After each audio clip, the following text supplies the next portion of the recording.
Hello guys, எல்லாரும் எப்படி இருக்கீங்க? நல்லா இருப்பீங்க நம்புகிறேன். இன்றைக்கி நம்ம கையில் வந்து பார்த்திங்கன்னா டிவிஎஸோட ரைடர் 125 கிக்கர் வேரியண்ட்டுங்க. இது வந்து ஒரு பேஸ் வேரியண்ட்டுக்கு அடுத்த ஒரு வேரியண்ட்டு தான் கிக்கர் வேரியண்ட்டு. கிக்கர் இருக்கும், சிங்கிள் சீட் இருக்கும். ஸோ இந்த ஒரு பேஸ் வேரியண்ட்டு தான் நம்ம வந்து எடுத்துகிட்டு வந்திருக்கோம். இது 2026 மாடலுங்க. அது 6ல் ஒரு ஜூன் அந்த டைப்பில் வந்தக்கூடிய ஒரு வெர்ஷன் இது. ஸோ இந்த கலர் ஆப்ஷன்ஸ் வந்து பார்த்திங்கன்னா 2025லேயே வந்து பார்த்திங்கன்னா அவங்க வந்து கொடுத்துருந்தாங்க. பட் இந்த கலர் ஆப்ஷன்ஸ்லையுமே உங்களுக்கு வந்துட்டு இதுக்கு அடுத்த வேரியண்ட்ஸில் உங்களுக்கு அலாய்ஸ் எல்லாமே ரெட் கலரில் வர மாதிரியான இன்னொரு வேரியண்ட்டுமே இருக்குது. ஸோ இந்த வேரியண்ட்ஸு அண்ட் ரைடரோட வேரியண்ட்ஸ் பொறுத்த வரைக்கும் எனக்கு தெரிஞ்சு கிட்டத்தட்ட ஒரு 12லேருந்து 14 வேரியண்ட்ஸ் வந்து வச்சுருக்காங்க இந்த ஒரு வண்டிக்கு மட்டும். எப்படின்னு கேட்குறீங்களா? ஸோ ஒரு சிம்பிளாக சொல்கிறேன். இப்போ நீங்கள் இந்த வண்டியில் சிங்கிள் சீட் ஆப்ஷன் வந்து கொடுத்துருக்காங்க. இதே சிங்கிள் சீட்டுக்கு பதிலாக நீங்கள் டூயல் சீட் இருக்கக்கூடிய மாடலுமே நீங்கள் வாங்கிக்க முடியும்.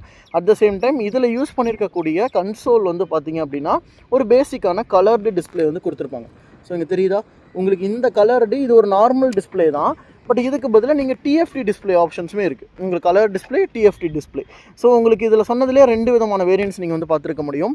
கிக்கர் இருக்கக்கூடிய வேரியண்ட், கிக்கர் இல்லாமல் இருக்கக்கூடிய வேரியண்ட்டுமே இருக்குது. அட் த சேம் டைம் உங்களுக்கு டிஸ்க் பிரேக் ஆப்ஷன்ஸில் வரும்போது உங்களுக்கு ஃப்ரண்ட் டிஸ்க் பிரேக் இருக்கக்கூடிய வேரியண்ட்டும் இருக்குது. அதே மாதிரி ஃப்ரண்ட்டில் ட்ரம் பிரேக் இருக்கக்கூடிய பேசிக் வேரியண்ட், அதான் இதுக்கு கீழே இருக்கக்கூடிய வேரியண்ட். இப்போ நீங்கள் பார்த்துட்டு இருக்கிறது 2வது வேரியண்ட்டு. ஸோ இதுக்கு கீழே வந்து பார்த்திங்கன்னா இதே சிங்கிள் சீட் வச்ச மாதிரி, கிக்கர் வச்ச மாதிரி ட்ரம் பிரேக் இருக்கக்கூடிய ஒரு வண்டியுமே இருக்குங்க.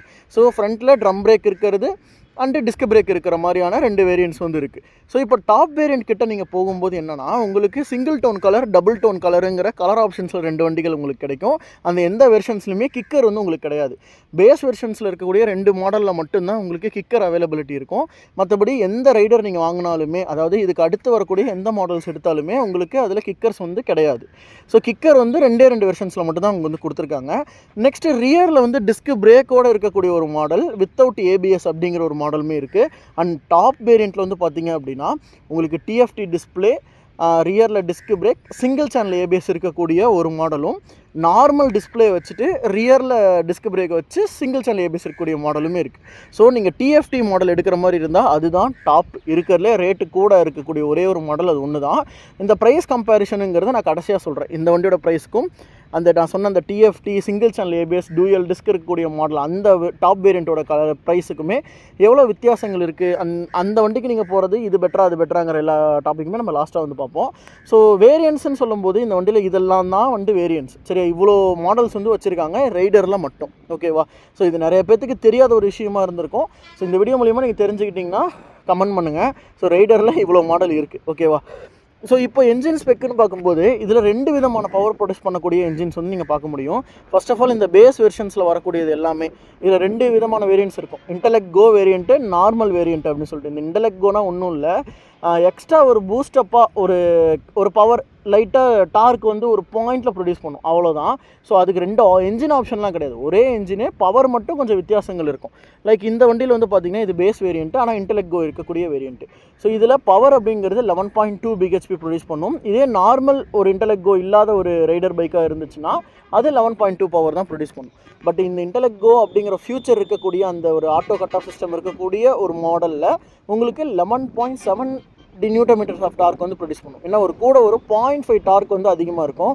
ஆன் ரோட்டில் அவ்வளோ வித்தியாசம் இருக்குமான்னு கேட்டிங்கன்னா சத்தியமாக அவ்வளோ வித்தியாசம்லாம் இருக்காது. பட் ஒரு ஆவரேஜாக சொல்லும்போது இந்த ஒரு வித்தியாசங்கிறது நீங்கள் குட்டி லெவலில் பார்க்க முடியும். ஆனால் அது ஒரு விஷயமாக கொடுத்துருக்காங்க, அதை நான் உங்களுக்கு மென்ஷன் பண்ணுறேன். சரியா? ஸோ பவர் வித்தியாசங்கள் ஆன் ரோட்டில் கண்டிப்பாக எதுக்குமே வந்து டிஃப்ரென்ஸ் இருக்காது. பட் ஆனால் அந்த வண்டி ப்ரொடியூஸ் பண்ணக்கூடிய டார்க்கை நான் உங்களுக்கு மென்ஷன் பண்ணியிருக்கேன், இவ்வளோ தான். ஸோ 5 ஸ்பீடுக்கான கியர் பாக்ஸ் உங்களுக்கு ரொம்பவே ஈஸியாக அண்டு எப்படி சொல்கிறது, ரொம்ப ஸ்மூத்தராக இருக்கக்கூடிய ஒரு கியர் பாக்ஸில் இந்த வண்டி வந்து சொல்லலாம். நல்லாவே இருக்கும். இந்த 125cc-யும் மற்ற கம்பேர் பண்ணுற 125cc டிவிஎஸ்லேயே வேறு இன்ஜின்ஸை கம்பேர் பண்ணிங்கன்னா இந்த இன்ஜின் கொஞ்சம் ஸ்மூத்தராக இருக்க மாதிரியான ஒரு ஃபீல் வந்து உங்களுக்கு கிடைக்கும். ரைட்லேயும் சரி, டார்க்லேயுமே சரி ரொம்பவே நல்லாயிருக்கும். கியர் ஷிஃப்ட்லேயுமே உங்களுக்கு அந்த ஒரு ஸ்மூத்னஸை நீங்கள் கண்டிப்பாக ஓட்டும் போது ஃபீல் பண்ணலாங்க. அந்தளவுக்கு ஒரு நல்லாயிருக்கும் இந்த வண்டி. ஸோ பிரேக்ஸ் எல்லாமே பார்க்கும்போது இந்த மாடலில் டிஸ்க் பிரேக் இருக்கக்கூடிய மாடல், பட் இதிலே ட்ரம் பிரேக்கும் உங்களுக்கு அவைலபிளாக இருக்குது கிக்கர் மாடலில். ஸோ டிஸ்க் பிரேக்கை பொறுத்த வரைக்கும் ஒரு ஆஸ் யூஷுவல் ஒரு 245 mm ஒரு சின்ன டிஸ்க் தான் இது. ரியர் டிஸ்க் ஆஃப் சைஸ் தான் அது முன்னாடி வந்து கொடுத்துருக்காங்க, ரொம்ப குட்டி தான். டயர் செக்ஷன் பார்க்கும்போது ஃப்ரண்ட்டில் 80/100க்கு ஒரு 17 inches tubeless tyre, TVS tyre கொடுத்துருக்காங்க. பின்னாடி வந்து ட்ரம் பிரேக்கு ஒரு 100க்கு 90ங்கிற 17 inch வீல் சைஸில் இருக்கக்கூடிய ஒரு டியூப்லெஸ் டயர் வந்து கொடுத்துருக்காங்க. ஸோ வண்டியோடைய ஓவரால் சைஸ்ன்னு பார்க்கும்போதுமே இது ரொம்ப சின்ன வண்டி மாதிரி தான் இருக்கும். பட் டயர்ஸுமே வந்து குட்டியாக தான் கொடுத்துருக்காங்க. ஃப்ரண்ட்டில் வந்து டெலஸ்கோபிக் சஸ்பென்ஷன், பின்னாடி வந்து சிங்கிள் மோனோஷாக் சஸ்பென்ஷன் வரும். ஒரு 125 சிசியில் ஃபேமிலி கம்யூட்டிங் டைப்பில் இருக்கக்கூடிய ஒரே ஒரு மோனோஷாக் சஸ்பென்ஷன் இது தான். ஏன்னா எக்ஸ்ட்ரீமு நீங்கள் பல்சர்லாம் சொல்லலாம், அதெல்லாம் ஸ்போர்ட்டியர் சைடு வந்து போயிடும். இந்த ஒரு வண்டி மட்டும் தான் ஃபேமிலி ஆப்ஷன்ஸுக்குமே மோனோஷாக்கோட வரக்கூடியது. நல்லாயிருக்கு. நம்ம யூனிகார்ன் மாதிரின்னு வச்சுக்கோமே, யூனிகார்ன் எப்படி ஃபேமிலி பைக் மாதிரி மோனோஷாக் சஸ்பென்ஷன் கொடுத்துருக்காங்கல்ல, அதே மாதிரி தான். பின்னாடி இருக்கக்கூடிய ரியர் லைட்ஸ் எல்லாமே வந்து அந்த யூஷுவல் பழைய டிசைன் அப்படி தான் கொடுத்துருக்காங்க. இண்டிகேட்டருமே நார்மலான இண்டிகேட்டர்ஸ் தாங்க. செயின் வந்து எக்ஸ்போஸ்டு செயின் தான் வந்து யூஸ் பண்ணியிருப்பாங்க. இதில் கவர் செயின் கவர் வராது. ஸோ வண்டியுமே ரொம்ப சின்னதாக இருக்கக்கூடிய ஒரு ஃபீல் வந்து உங்களுக்கு கொடுக்கும். சீட்டு வந்து இந்த மாடல் வந்து சிங்கிள் சீட் ஆப்ஷன் இருக்கக்கூடியது. இதிலே ஸ்டெப் அப் சீட் இருக்கக்கூடிய மாடலுமே இருக்குது. சீட்டு ஓரளவுக்கு நல்லா பெருசாகவே பண்ணியிருக்காங்க. ஏன்னா ஃபேமிலி ஆப்ஷன்ஸுக்குன்னு எடுக்கும்போது நல்லா குஷனியாக கம்ஃபர்டபுளாக உட்காந்துக்கிற அளவுக்கான சீட் வந்து இதில் கொடுத்துருக்காங்க. நல்லாயிருக்கு. டேங்கோட கெப்பாசிட்டின்னு பார்க்கும்போது ஒரு 10 லிட்டருக்கான டேங்க் கெப்பாசிட்டி. அதுலேயும் ஒரு 1.25 லிட்டர் உங்களுக்கு ரிசர்வ் போயிடுச்சுன்னா ஒரு 8 லிட்டர் கிட்ட தான் வந்து உங்களுக்கு டேங்க்கான கெப்பாசிட்டி வந்து வரும். E20 சப்போர்ட் பண்ணக்கூடிய ஃபியூல் வந்து கொடுத்துருப்பாங்கங்க. ஸோ இதில் வந்து இப்போது கன்சோல் டைப் பார்க்கும்போது இது உங்களுக்கு பேசிக்காக ஃபஸ்ட்டு ரைடர் வந்துச்சு இல்லையா, அந்த ஒரு பேசிக் கன்சோல் மீட்ரு. இதுலேயே இன்னொரு கன்சோல் மீட்டருமே எல்சிடி பேனல் வரும். உங்களுக்கு ரேடியான்லாம் நீங்கள் பார்த்துருக்க முடியும். ஸோ இது வந்து அந்த ஃபஸ்ட்டு ஜென்ரேஷனில் வந்த ஒரே கன்சோல் மீட்ரு. ரொம்ப பேசிக்காக இருக்கக்கூடியது. ஸ்பீடோ மீட்டர் இருக்கும், ஓடோ மீட்டர் இருக்கும், டாக்கோ மீட்டர் வந்து கொடுத்துருப்பாங்க. அதாவது ஆர்பிஎம் மீட்டர் உங்களுக்கு காட்டுறது கொடுத்துருப்பாங்க. ஃபியூல் இண்டிகேஷன்ஸ் இருக்கும், ட்ரிப் ஏ ட்ரிப் பி இருக்கும். ப்ளூடூத் வந்து இந்த வண்டியில் வந்து இருக்காது. பட் இதே வந்து நீங்கள் சென்டர் மிடில் வேரியன்ட் எடுக்கும்போது உங்களுக்கு அதில் ப்ளூடூத் பேரிங்கோட 10x10 நேவிகேஷன்ஸோடு இருக்கக்கூடிய ஒரு கன்சோல் மீட்ரு இதே கலர்டு எல்சிடி டிஸ்பிளேல கொடுத்துருப்பாங்க. மொத்தம் 3 விதமான டிஸ்பிளே வேரியன்ட்ஸ் உங்களுக்கு இந்த ரைடரில் வந்து கிடைக்கும். சரிங்களா? இதுக்கு முன்னாடி அது உங்களுக்கு எப்படின்னா, இதுக்கு முன்னாடி நான் ஒரு டிவிஎஸ் ரைடரோட டூயல் டிஸ்க் வேரியன்ட் வந்து போட்டிருப்பேன். அந்த கன்சோல் மீட்டர் எடுத்து பார்த்தீங்கன்னா அது வந்து ஒரு coloured bluetooth console meter, TFT கிடையாது. இது வந்து பேசிக்கான கலர்டு டிஸ்பிளே. இதில் வந்து ப்ளூடூத் ஆப்ஷன்ஸ் கிடையாது. சரிங்களா? இது ரொம்ப சிம்பிளாக எடுத்துக்கணும்னா 3 மீட்டர் செட்டப் இருக்குது. இதே கலரில் இருக்கக்கூடியதில் ப்ளூடூத் கனெக்ட் இருக்கக்கூடிய ஒரு மீட்டரும் இருக்குது, ப்ளூடூத் இல்லாத ஒரு மீட்டரும் இருக்குது. நீங்கள் பார்த்துட்டு இருக்கிறது ப்ளூடூத் இல்லாமல் இருக்கக்கூடிய ஒரு மீட்ரு. சரிங்களா? ஸோ இங்கே வந்து பவர் அண்ட் ஈக்கோ அது ஷிஃப்ட் பண்ணக்கூடியது. இது வந்து என்ஜினில் வந்து பவர் ஷிஃப்ட் பண்ணாது, ஜஸ்ட் த்ராட்டிலோட ரெஸ்பான்ஸ் மட்டும் மாற்றி கொடுக்கும். ஸ்டார்ட் பண்ணி பார்ப்போமா? நியூட்ரல் பண்ணிவிடுவோம்.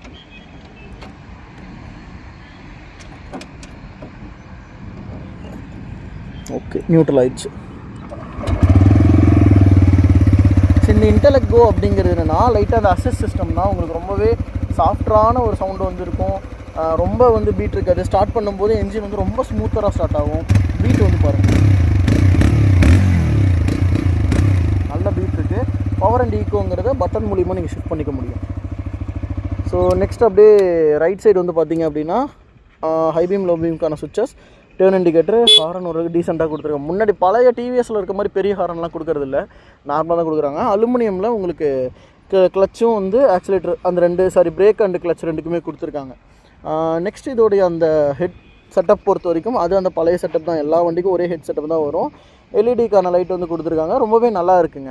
ஸோ ஓவராலாக இந்த வண்டியோடைய லுக்ஸுக்கு டிசைன்ஸுக்கும் பார்க்கும்போது இது நீங்கள் கிக்கர் இருக்கக்கூடிய பேசிக் டிஸ்க் வேரியண்ட்டு.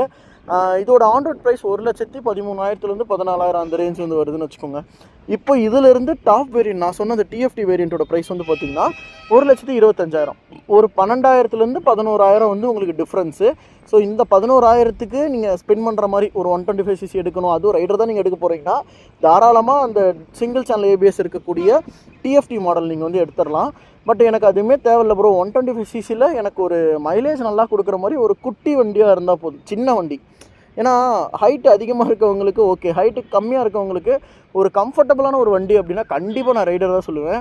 ஏன்னா SP125 ஒரு மீடியம் ஹைட்டில் இருக்கும், அதுக்கு ஓரளவுக்கு ஹைட்டாக இருக்கணும், வண்டி கொஞ்சம் பல்காக இருக்கும். ஸோ மைலேஜ் ஆப்ஷன்ஸ்னு பார்க்கும்போது இந்த வண்டியுமே ஒரு 65 உங்களுக்கு ஸ்டாண்டர்டாக கொடுக்கும். ஸோ மைலேஜ் எல்லாமே ஆல்மோஸ்ட் கிட்டத்தட்ட சேமாக தான் கொடுக்கும். ரீலபிலிட்டின்னு பார்க்கும்போது ஹோண்டா தான்.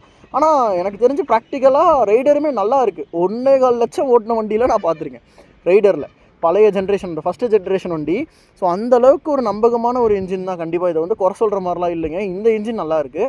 ஸோ அப்போ நீங்கள் ஹைட் அட்வான்டேஜ் அப்படின்னு பார்க்கும்போது ரைடர் ஒரு சின்ன வண்டி, கம்ஃபர்டபுளாக இருக்கும், பாக்கெட் ஃப்ரெண்ட்லியாக இருக்கும், மெயின்டெனன்ஸும் கம்மி. ஸோ உங்களுக்கு சர்வீஸ் சென்டருமே ஈஸி ஆக்சஸபிளாக இருக்கும். டிவிஎஸ் வந்து ஹோண்டா அளவுக்கு மோசமான சர்வீஸ் வந்து எனக்கு தெரிஞ்சு கிடையாது. ஏன்னா ஹோண்டா வந்து நான் அனுபவிச்சிருக்கேன், அதனால் நான் சொல்கிறேன். ஸோ கொஞ்சம் அந்த இடத்துல சர்வீஸுங்கிற இடத்துலையுமே எனக்கு தெரிஞ்சு ஒரு பாயிண்ட் வித்தியாசத்தில் ஒரு 0.5% எனக்கு டிவிஎஸ் பெட்டராக இருக்குது. ஸோ அப்படி பார்க்கும்போது எனக்கு இந்த ஒரு பேசிக் வெர்ஷனே போதும் அப்படின்னா நீங்கள் தாராளமாக இந்த கிக்கர் வேரியன்ட் சூஸ் பண்ணலாம். ஏன்னா கிக்கர் எனக்கு வேணும்னு நினச்சிங்கன்னா இந்த வேரியன்ட் சூஸ் பண்ணலாம். சரிங்களா? ஸோ உங்களுக்கு இந்த வீடியோஸ் பிடிச்சிருக்கும் நம்புறேன். அண்ட் இதை தொடர்ந்து இந்த ரைடரோட டெஸ்ட் ரிவ்யூ வரும். ஸோ அதை மறக்காமல் பாருங்கள். உங்கள் எல்லாரையுமே நான் அடுத்த டெஸ்ட் ரிவ்யூவில் நான் வந்து மீட் பண்ணுறேன். ஸோ தேங்க்ஸ் ஃபார் வாட்சிங் நண்பா. Take care and by.